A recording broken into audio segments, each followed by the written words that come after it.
In light of neighboring Suriname's amendment to its entry protocols, which now requires anyone entering the country to be quarantined at a government facility for 7 days, Minister of Health Dr. Frank Anthony was asked whether there are similar plans in the pipeline for Guyana. The minister, during Thursday's edition of the COVID-19 update, pointed out that the current protocols in place at the ports of entry have been effective in identifying 48 imported cases of the virus thus far.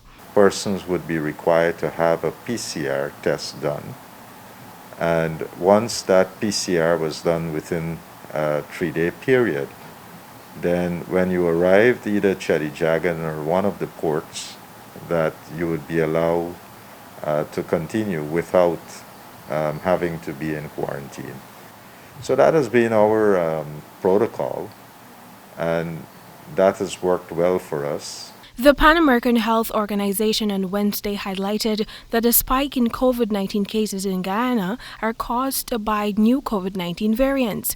The Ministry of Health has been unable to confirm the emergence of these variants since patient samples are yet to be sent to the Caribbean Public Health Agency for testing. The local laboratories lack the capacity to detect other variations of the virus except the initial SARS-CoV-2, which was identified in the index case on March 11 of last year. As such, there is need for samples to be routinely sent abroad for testing. Minister Anthony would only say that the ministry is finalizing arrangements to have the samples shipped abroad. Guyana is currently experiencing a third wave of the COVID-19 epidemic. For each wave, the virus has operated in varying ways. At the moment, it is said to be targeting the younger population that is becoming severely ill with developing breathing issues.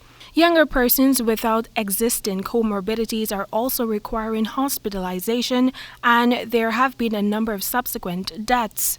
In the past, the virus was also responsible for the constant deaths of senior citizens. According to the Ministry of Health, 29 persons have already died this month due to COVID-19 as of April 14th.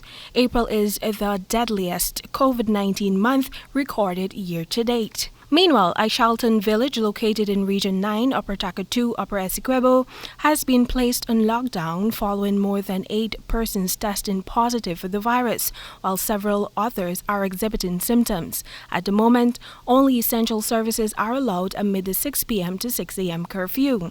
But we certainly did not advise them to lock down the village. That was something that was done by the village council. So, they are taking their own precautions, and in whatever way we can support them, we will do so. Altogether, Guyana has received a total of 182,000 doses of 3 types of COVID-19 vaccines, which includes Sputnik V, AstraZeneca, and Sinopharm.